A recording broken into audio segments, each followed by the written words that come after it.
Welcome to the Great Commission Today podcast, a podcast designed to help you and your church become more faithful, confident, and purposeful in obedience to the Great Commission. The Great Commission Today is sponsored by 5 More Talents, an agency that offers holistic digital outreach solutions to help churches leverage technology wisely to invite more visitors, engage more members, and develop more leaders in this digital age.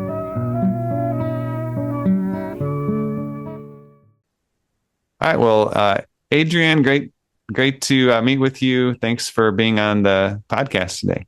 Yeah, excited to be here. Thank you, Daniel. Yeah. So by way of introduction, for those who may not know you, you are the pastor of youth and evangelism at Harvest Church in Greater Grand Rapids, Michigan. And it's, Harvest Church is one I've been there a few times, and I went to family camp a lot growing up. And so it's a church that's really had, and continues to have a big impact in the Grand Rapids area by God's grace, and also just beyond the Grand Rapids area. So it's exciting to be able to talk with you today, just to hear about, some more of the nuts and bolts of how the Lord is orchestrating that as he uses the gifts of all of his people, from the pastors and elders to the ordinary believers, because we know that all authority has been given to Jesus, all authority in heaven and on earth, and that Jesus is the heir of all things. So it's not just the things we think of as really spiritual, like prayer and the word. Praise the Lord for prayer and for the word and the preaching of the word.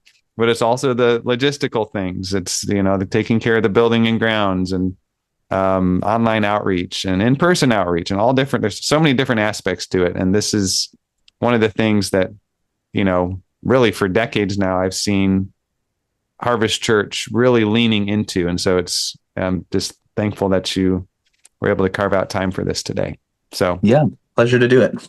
Yeah. So as we get started, could you just briefly tell us a little bit about Harvest Church and where it's located and your role there? I know you've been there for a few years. And yeah. Sure. So we are a church made up of a majority of Dutch Reformed people that probably would have been raised in other Dutch Reformed denominations. So Christian Reformed Church, some I think RCA background, but then a lot of URC, Protestant Reformed Church.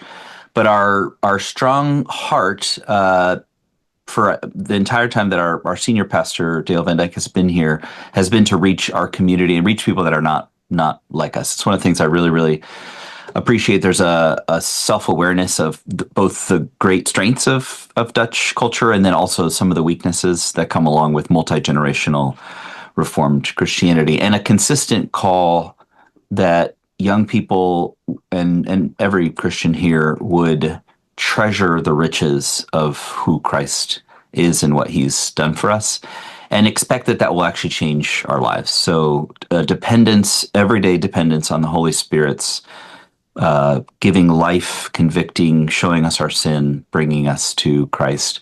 And I think, so we're not merely, I think, a collection of kind of just having gathered a lot of Reformed people together, but we have a strong passion to keep seeking and pursuing the lost. And that's I'm really grateful for that and excited to be participating in that. Yeah, that's great. And so that kind of, raises a question right off the bat is, I was actually just in a meeting right before this, and I hear this often from pastors and church leaders, is they have a burden to reach the people in their community. And yet sometimes there seems to be kind of a disconnect, probably not intentional, I think, but it's kind of like, okay, you have this burden, you have this desire, but then it's like, what do you do with that? So, I guess what's maybe one, you mentioned, just kind of everyday dependence on the Lord.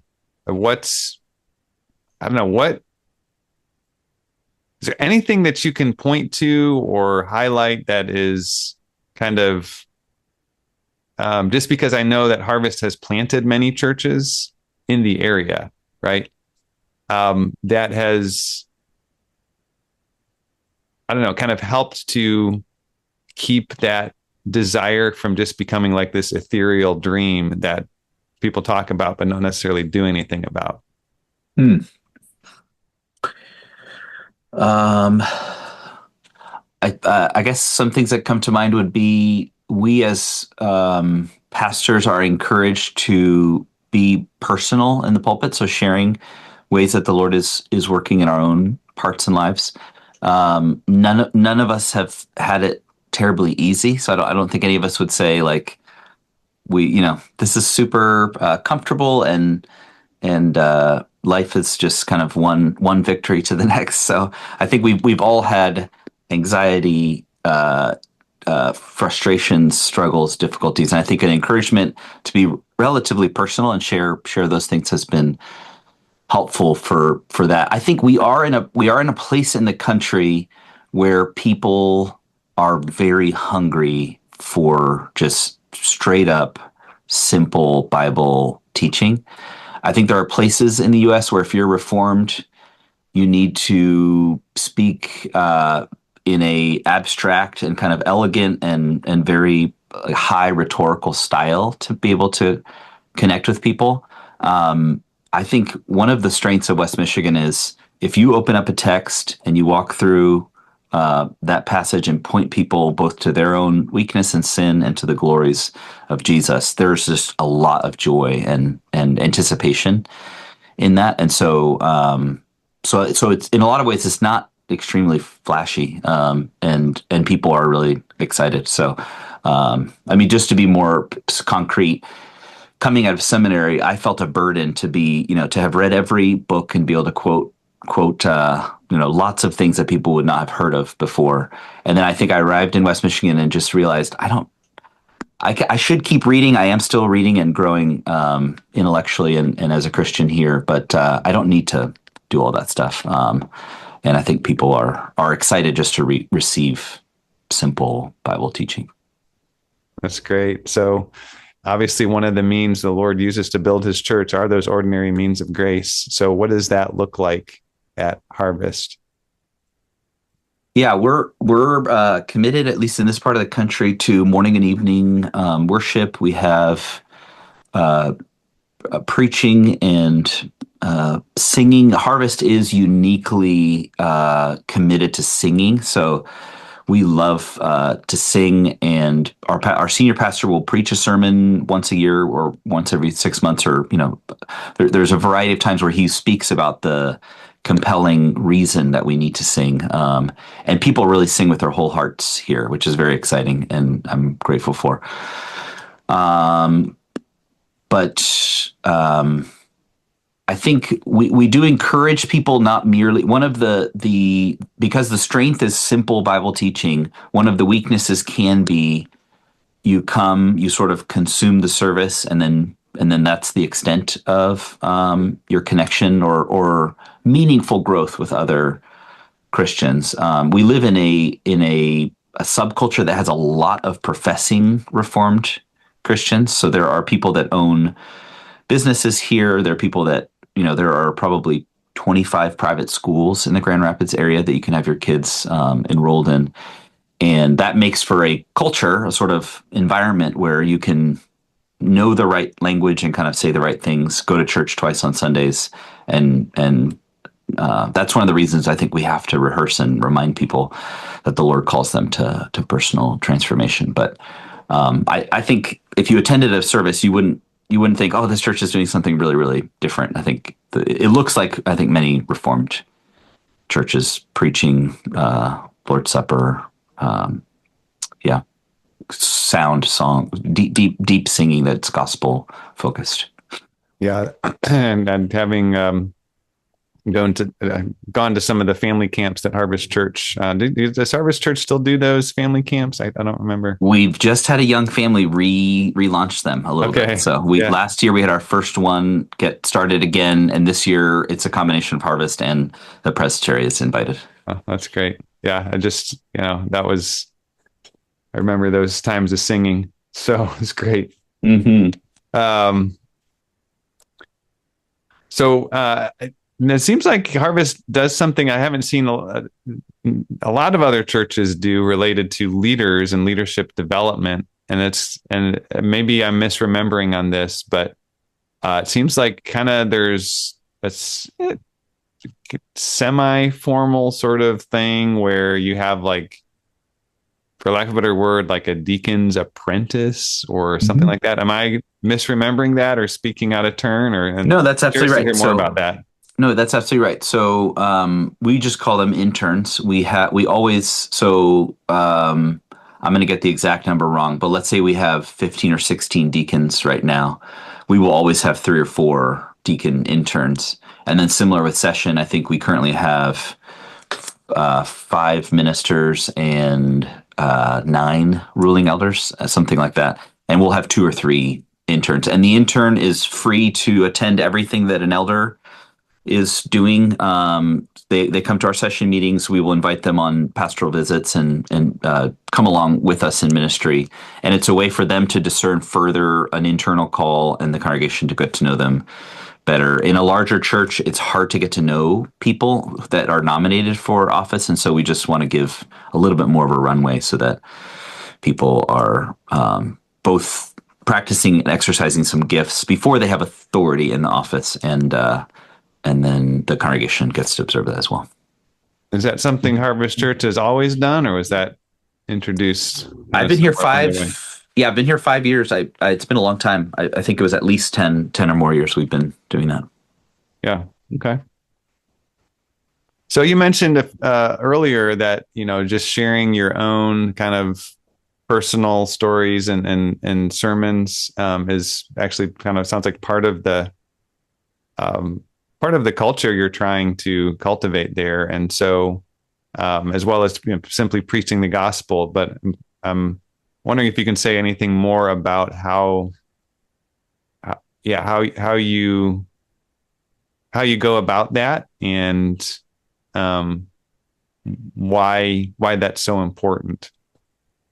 Yeah, I think like a biblical principle that would undergird that would be Paul saying in Galatians 2:20, "I have been crucified with Christ, and it is no longer I who live." Paul is willing to testify relatively frequently in his letters and in the New Testament to his own weaknesses, to his own struggles as an apostle. And so there's certainly a way, I think, to do that in sermons that is excessively self-focused. So we don't want to do that where the sermon is just a personal reflection.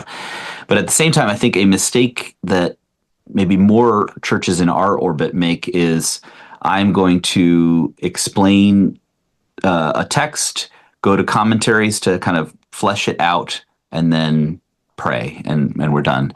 And a quote that has often, I have rehearsed, I don't know where I stumbled on it, but it was kind of assessing the preaching ministry of Spurgeon. He would say, you want to explain a doctrine, you want to illustrate it, so show something very metaphorical and very concrete to see it, then apply it to people's lives. But then his final point was to testify to its reality. And so I think he would push his students, don't just teach and illustrate and then just generally apply. You need to show people, like, God is doing this right now in my life, or share some stories of the way that God is acting right now to save his people in very everyday ways. And I think that is helpful, to not just speak about truth abstractly, but to testify to its effect.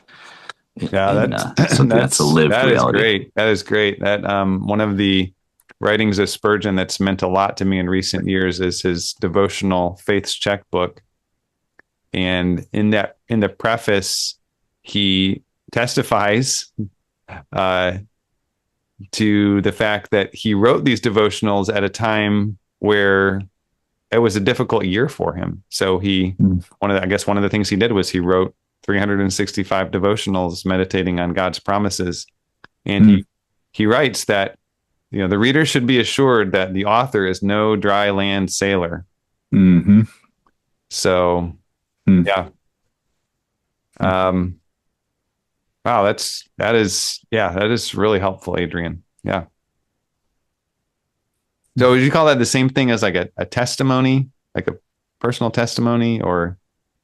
Yeah, we strongly encourage testimonies at our church. So when you become a communicant member at Harvest, everyone writes a testimony, and then we will print them and then read aspects, like portions. We sometimes are not able to read the whole testimony. I will actually be speaking at the end of April at a local junior high level retreat, and making a similar case that in order to enjoy the Lord and grow in our faith, being able to articulate on some level, here's what the Lord is doing in my life, and being able to share that very, very simply with other people. It does not need to be flashy or very, very dramatic, but being able to say, here's the thing that I'm struggling with, or here's a sin that I have seen in my own life, and God is pushing me toward Jesus and away from captivity or enslavement to that sin through supernatural and beautiful grace. This is the power to move toward transformation. I believe it very deeply. There is, I think, a fear of forcing kids that are one thing that someone said to me was, what if you're forcing someone who's not a Christian to try to write a testimony? I said, maybe this is the way the Lord converts them. So it's a strange there. I think there's a fear of like, we need to sort of let our kids develop. And whenever the Spirit works sort of apart from us intervening in any way, and that's a strange, in no other part of life do we take that kind of detached, if you thought my kids need to work and get a job, but it's whenever they kind of take the initiative at some point in their life, they will seek that out. Parents would go crazy. But in this category, there's a lot of parents that are like, whenever they want to profess their faith, 20, 22, 23 years old, that's fine. I think it's fine to prompt and pray for, and then kind of push people toward the Lord and ask the Lord to work. Obviously, that the Lord works however He desires and in the way that He wants, but He certainly works through means as well. If somebody's listening to this recording and they're wanting to try to weave more of that into their preaching, or just into their personal conversations, you mentioned just looking to the Apostle Paul as a model. Any other counsel that you would offer as far as just how we can cultivate that in a healthy way that's basically exalting Christ, and building up other people, other models you mentioned Spurgeon, you mentioned the Apostle Paul. What would you recommend for someone that wanted to kind of press into that some more? I think if you read any missionary biography, or really biographies of Christians generally, you would see that there is always a connection between the transforming work of the Spirit in someone's life personally, and then the ministry that the Lord worked in them. So we have been doing work at Harvest to try to raise up missionaries to unreached language groups. So we're getting to know an organization that trains missionaries in Tijuana and in other places around the world called Radius International. But they've encouraged us a lot just to read missionary biographies. So the life of John G. Paton. He was told by someone when he wanted to go, he was doing evangelism in his home country. An elder pulled him aside when he was considering becoming a missionary and said, if God wants to save people in the New Hebrides, He will do that, however He wants. You don't have to go, in essence. And the fear was, if you go, you're going to be eaten by cannibals. And his response was, worms will eat me one day, and will eat you actually too, whether I am in, I think he was from part of the Great Britain. I don't remember which portion, but you're going to be consumed one day too, whether by worms or by cannibals. And so why not go and give our lives to gospel ministry? But the sorrows and sadnesses and struggles and doubts and difficulties that he had in his life privately influenced how he worked publicly. And I think that bears itself out in any kind of personal biography. So I think in essence, reading things that are histories and personal stories rather than merely reading abstract systematic theology and commentaries and things like that. I mean, I think those things are essential. They just need to be brought connected to actual lived reality. Yeah. No, that's really helpful. Yeah, I'm just thinking back to some of those biographies I've read of like William Carey or David Brainerd or Jim Elliot, and yeah, each of them to a man struggled in various different ways and was also able to testify to God's goodness and grace. So it's really helpful. Mm-hmm. So switching gears, and this is kind of getting into the more the logistical side of how God is at work. One of the ways that, as I kind of reflect on, strong and healthy churches, either today or in the past, is that they are cognizant they're part of a broader community and they're seeking to love their neighbors as themselves. And so what does that look like at Harvest? What are some ways that you seek to remember, like the OPC Church Planting Manual talks about how outreach is presenting the work of the local church to the community, right? So what are some of the ways you seek to be attuned to the community and its needs, and how the church can be a benefit and a blessing in the community? Mm-hmm. Yeah, when I first came, an older woman in the congregation said to me, "You need to remember that you cannot do this on your own." And that was very helpful for me. I think she was both worried about me sort of burning out or getting very, very discouraged. And I think pastors generally can take ministry of the gospel like exclusively on their shoulders, like it's their job to carry it out. I think it's very clear from Ephesians 4, Christ ascends on high. He gives gifts that are these different offices, but those offices are intended to develop the body such that they are all speaking the truth in love and growing up into the head, which is Christ. So the body is intended to work together, and the different offices are intended to equip all Christians to share the work of ministry together. So though I was encouraged not to do it, I still did it anyway. So the first year or so, I was out. I was very excited. I was out in the neighborhoods, knocking on doors, introducing myself, inviting a lot of people. Saw some fruit, got to know a young guy who was a Haitian immigrant who was adopted, read the Bible with him, and was encouraged by that.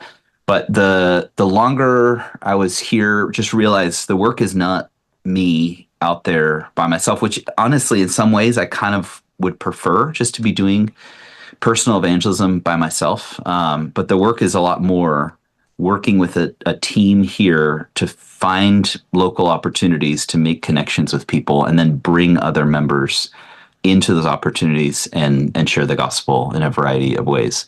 I think the end goal, if the Lord were to accomplish the end goal, it's that every Christian at Harvest would sense that the Lord has worked in a supernatural way in their life. And when they have a conversation with their nephew or niece or grandchild who they sense may not be a Christian, they have the freedom to, again, show from a simple part of the Bible how God has both worked in their own life and then transformed their hearts. I think, again, because we live in a reformed subculture, the problem is we often think everyone around us are Christians already, and so so people will think like, I don't know any non-Christians, or I don't know how to talk to non-Christians here.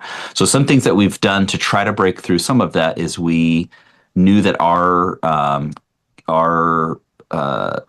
county had the most refugees per capita in Michigan, and so we started an ESL ministry to teach English to people that were learning English as a second language, which I think created some friendships and relationships. Our desire is still to grow in moving from merely teaching English, which I think is a good way of sort of doing compassion and mercy ministry to discipleship and growing those relationships such that people are reading the Bible together, and we're seeing a shift toward a greater growth in Christ and praying for conversions in that group.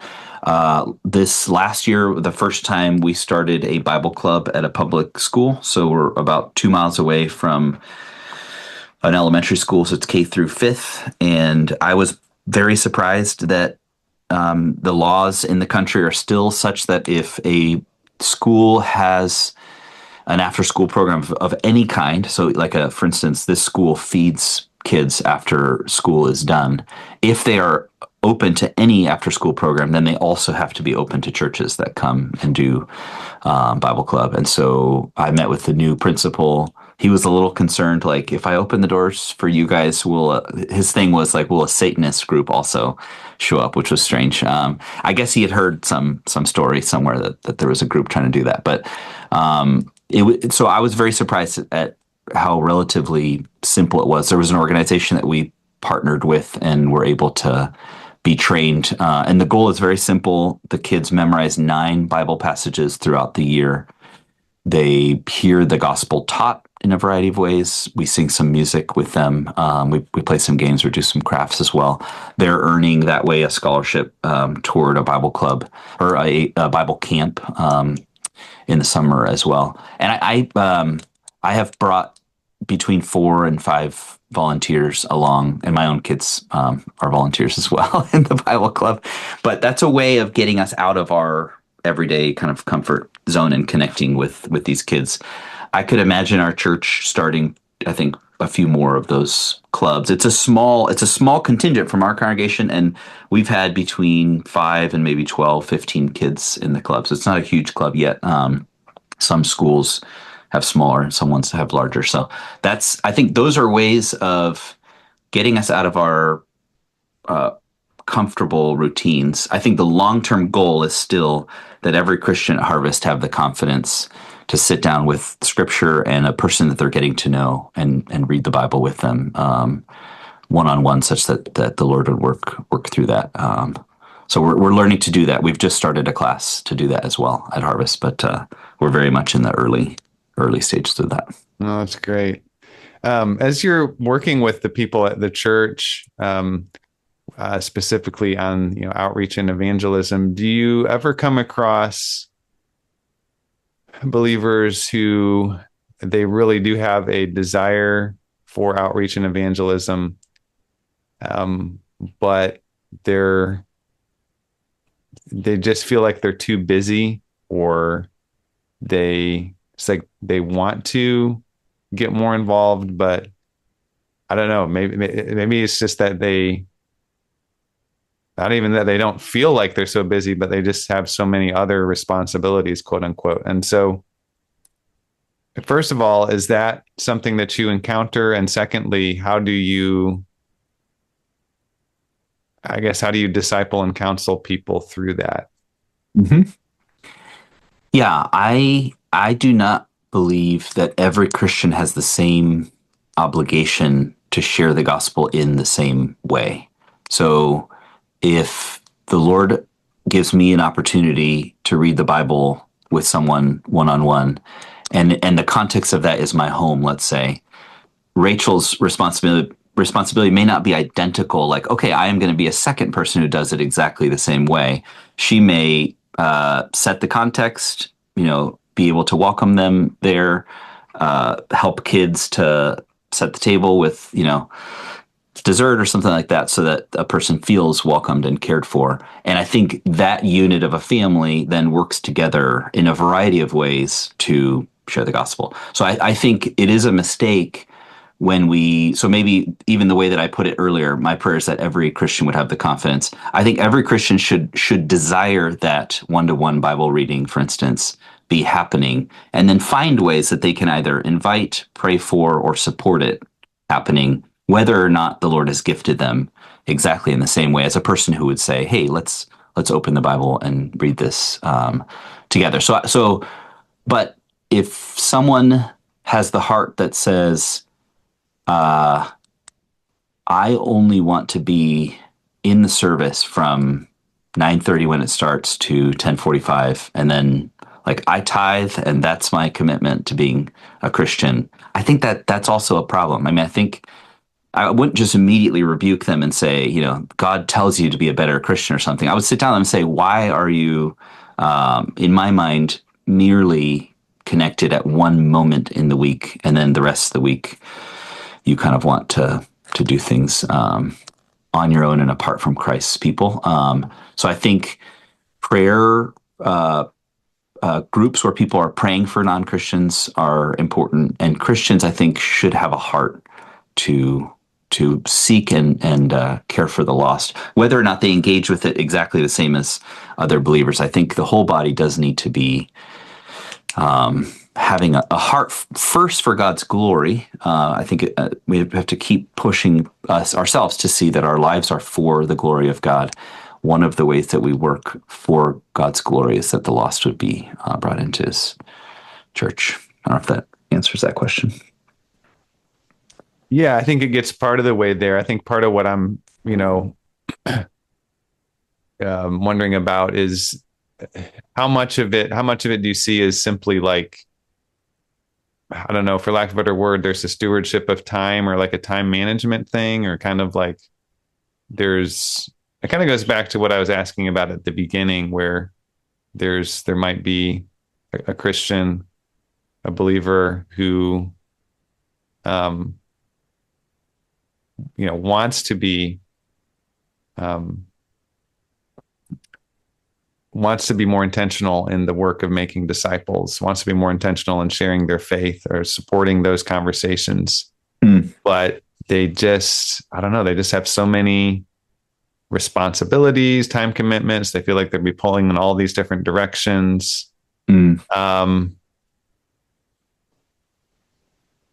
Yeah, I mean, a part of that can just be due to just different seasons of life, but that's, it's kind of just to maybe put a little bit of a finer point on that question is do you ever kind of find yourself sort of helping people think through, like, well, you have this idea, this desire to be more involved in the outreach and evangelism of the church, but you have all these other commitments, and how do you, does that make any sense, Adrian? No, it totally does. So I think a mistake sometimes as church leaders is we lack something, and so we just add more structures or programs to the calendar to try to accomplish that. So we need another class, or we need another like formal structure. I think the formal structures are like training wheels. Like if you have zero engagement, that's why either an ESL or a Bible club can be a way to get there. But dads who are working 45 to 60 hour weeks will not be volunteering at the public school because it's during the work day. Moms who've just had babies will not be volunteering in those contexts. And I think the prayer and desire is that we see our life as disciples and witnesses as an everyday, that it's not just when I'm at this club or at ESL that I'm discipling, but that the Lord has called me to consistent life as a Christian all the time. And so the class that we're doing one-on-one Bible reading, we are praying that the Lord would show us people that we already know. So I play volleyball at the YMCA. I asked last night for courage to invite 3 people that I'm getting to know at the YMCA to sit down for 15 or 20 minutes after and just pray for each other and read the Bible together. So I think seeing our own life already where we are as an opportunity to testify to who Christ is more the goal. Hey there, I'm Daniel Vos, co-founder and CEO of 5 More Talents, and I wanted to take a moment to thank you for listening to the Great Commission Today podcast. I pray that each and every episode, including today's, blesses you and equips you and helps you to feel more confident more purposeful and to be more faithful in making disciples of all nations wherever the Lord has placed you. I also wanted to offer a special invitation to you if you're a church leader. If you're a church leader and you have the opportunity to use online outreach at your church and you're a decision maker in that role, and you sense that your church is just not grasping all the opportunities that you could to make more disciples and invite more visitors using the online media, then I'd love to talk with you. You can book a free 30-minute meeting with me called an Outreach Discovery Call. In that meeting, we'll talk about what you've been doing and begin to explore some of the additional possibilities that are out there for you. So that sounds like that'll be helpful to you. Just go to go.5moretalents.com and fill out the form there. Now back to the interview. So just as we begin to wrap up, now we're really getting into the nitty-gritty logistics. So I have questions about just the building, the meeting place, Harvest. I know that you mentioned mercy ministry, deacons, and then also I also know that Harvest has been intentional about using mass communication technology, be it radio, have an online presence as well. So what are some of the things that you've been doing with both of those things, both the physical building, meeting place, but also the online communication? What are some of the challenges that you've had to work through? What are some of the ways you've seen the Lord work through attending to the value of those means as well? Mm-hmm. So I'll just share a naive story. Year one, I was laying out the calendar for the youth group, and I was like, in February and March, here are outdoor evangelism opportunities that I want to do. And the fellow leaders were like, do you realize that it's like 25 degrees outside? And probably that won't work. So having space indoors in West Michigan is really important, because people are shut up for long periods of time. I was raised, if people are not familiar, I was raised in Mexico, where 300 days of the year are 65 degrees. So a cold day may have been 55, and we're all wearing coats in California or in Mexico. So using our space and thinking through the year is a huge deal that I was not prepared for, honestly. To think seasonally, how do we think through ways to serve people well indoors. So one challenge that we've had is that we have grown and then planted churches, grown and then planted churches. Our worship space since 2008 has not changed. So we have about a 520 person auditorium. We fit relatively well in there, but actually right outside in our foyer, we are packed. And that's actually a huge weakness right now, where as soon as you finish worship, you feel just inundated with people, and having just familiar, comfortable conversation is really hard. So we're in the process of actually working on offering more area, not for worship space, but so that when we're finished with our services, people can get to a place that's comfortable to sit down, or expanding our adult Sunday school areas. So our prayer is four new areas, so that we're not just offering one class, which we've done in our larger auditorium, and then there's only maybe 40 people in this huge space. But we've tried to think through, how do we use Sunday in the best way possible to disciple people and prepare them to grow as Christians. So that would be, I think, the simple answer to our building. We do use worship overflow at times. When we have more than that number, we'll have a space where people will. We don't want that to be long term, but we have periods of time where some people have to sit in another part of the building. In terms of media, we were on the radio largely because of relationships I had with Moody Radio before I got to Harvest. So I worked in radio for 8 years, going through college and seminary, and Moody has shifted how they do broadcasting, which is sad to me, but local stations have lost some of their local broadcasts. We were on at 9 a.m. on Sunday mornings on the local Moody station. And I think after we had to close down just because they didn't have that slot available anymore, we did actually hear from quite a bit of people that had been shut-ins or other people that had been listening to our broadcast. It really was not evangelistic, so we had to shift in terms of the purpose of it after a year and a half or so to realize we are serving believers that are, for whatever reason, not able to be at worship. And we had to count the costs each year and sense, is this still worthwhile?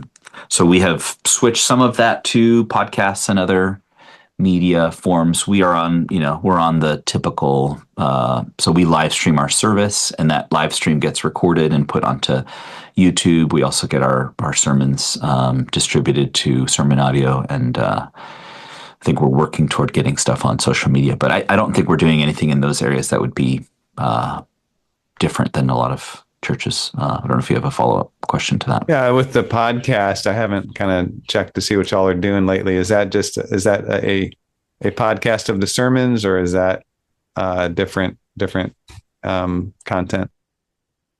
I actually have not looked at it myself for a little while. So I think it is just the same service, the audio version of the same service. Yeah, we do so many things even before I was here that I have discovered audio and other things that's kind of just automating going out different places, so that I could probably grow in understanding everything our church is doing. Okay. No, just as we wrap up today, for those that have really just, I guess, been inspired and encouraged by just hearing what you have to say and want to put shoe leather to this, what would be your encouragement to that listener as to a good next step? Mm-hmm. Yeah, I think that under the discipleship and encouragement of your elders, I think having a team of people, so I serve and lead the witness team at Harvest. I think it would be good if you're not doing anything in a church, at the very least, to start by having a group that is intentionally praying and seeking opportunities in your congregation to share the gospel. That will be extremely different in middle of America, rural places. It'll be very different in very, very large cities. So I think there needs to be wisdom to say what is unique about our community, what are opportunities that our community needs, for us to serve, and then what's attainable. A mistake that I made was, let's do 6 new things in the first few years, and my senior pastor was like, you can do a lot in 3 to 5 years. You can't really don't try to do too much all at once. So I think it's very essential to come alongside those that are already seeking to do witness in your congregation. If there isn't a team, prayerfully, under the direction and assistance of your pastors and elders, seek to develop a team of people. And then there are, like one of the things we've been trying to do at Harvest in the last year and a half is just to grow your awareness of ways that witness and missions is already happening. So there are foreign missionaries connected to most congregations or presbyteries that you can just do more to reach out to them, to pray with them and get to know them and hear reports and share those reports with your congregation. So oftentimes it's not like we need to do a bunch of new things, but just be more faithful and growing in relationships that we have maybe taken for granted. And then, I think prayerfully, year by year, charting out an attainable plan that sets some goals and then pursues those things. Great. Well, thank you so much, Adrian. Today it's been a joy to talk with you, hear more about what the Lord's doing there in the greater Grand Rapids area through the work of Harvest Church. So thank you so much. Yeah, thanks, Daniel. Good to join you. Thank you for listening to today's episode of the Great Commission Today podcast. If this has been helpful to you, please subscribe, share with your friends, and leave a review. He is given to me. Jesus came and said, just before he went to heaven, he commanded